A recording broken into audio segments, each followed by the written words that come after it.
Hello, ഞാൻ ഇന്ന് ഒരു തീയലാണ്. അതിനുള്ള കായ് ഈഞ്ചക്കായ് എന്ന് പറയും. ഈഞ്ചക്കായ് ഇത് ടെൻഡറായിരിക്കുമ്പം തന്നെ പറിച്ച് കറി വയ്ക്കണം. അത് നല്ലവണ്ണം മൂത്ത് ഉണങ്ങിക്കഴിഞ്ഞാൽ ഇതുപോലെ ഇരിക്കും. നമ്മൾ ദേഹത്ത് തേക്കുന്ന ഈഞ്ച. ഇത് ടെൻഡറായിരിക്കുമ്പോൾ പറിച്ച് കറി വെച്ചതാണ്. ഇത് വറുത്തരച്ചൊരു തീയലാണ് വയ്ക്കാൻ പോണത്. അതിൽ ഒരു സവാളയും ഇതും കൂടി അരിഞ്ഞ് അല്പം പുളിവെള്ളം വീഴ്ത്തി വേവിച്ചെടുക്കുക.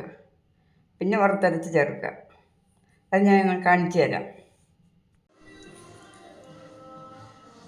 ഇത് ഈഞ്ചക്കായും ടെൻഡർ ഈഞ്ചക്കായ സവാള അരിഞ്ഞെടുത്ത് അതിൽ ഇത്തിരി പുളിയും ഉപ്പും വീട്ടി വേവിച്ചെടുക്കുക. അടുത്ത് വറക്കാനുള്ള സാധനങ്ങൾ: തേങ്ങ, മുളക് പൊടി, ഒരു 1.5 സ്പൂൺ മുളക് പൊടി, ഒരു സ്പൂണ് 1.5 സ്പൂൺ വേണ്ടി വരും. 1.5 സ്പൂണ് മല്ലിപ്പൊടി, അല്പം മഞ്ഞൾ, ഒരു കൊച്ചുള്ളി അരിഞ്ഞെടുത്തത്, അല്പം അരി. ഇത്രയും വറുത്തെടുക്കണം, ചുവക്ക വറുത്തെടുക്കണം. ഈ 3 പൊടിയും ചേർത്ത് വറക്കുക. വെളിച്ചെണ്ണ ചേർക്കാതെയാണ് ഞാൻ വറക്കണത്. ഇത് അരച്ചെടുത്ത് കടുക് വറുത്തെടുക്കുക. അത്ര ഇത് വറുത്തരച്ചതാണ്. വറുത്തരച്ചെടുത്ത് അതിന് ഈ വേവിച്ച കൂട്ടിൽ കൂടി വീഴ്ത്തി കലക്കിയെടുക്കുകയാണ്. ഇനി ഇതിനെ കടുക് തളിച്ചെടുക്കണം. ഉപ്പും മുളകും ആവശ്യത്തിന് പുളിയും ചേർത്ത് നമ്മുടെ ആവശ്യാനുസരണം ചേർത്ത് വെള്ളം എത്ര വേണം അത്രയും ചേർത്ത് കടുക് വറുത്തെടുക്കണം. കടുക് താളിക്കുകയാണ്. വെളിച്ചെണ്ണ,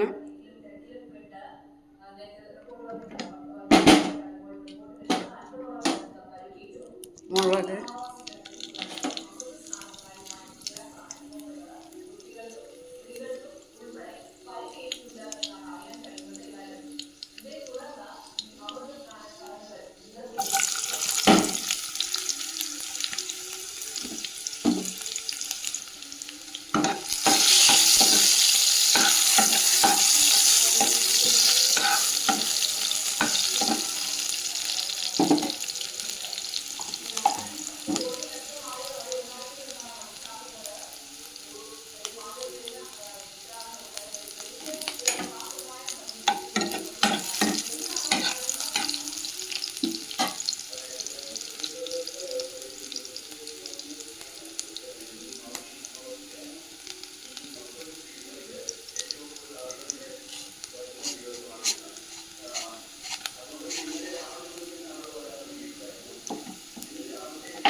കറി റെഡി.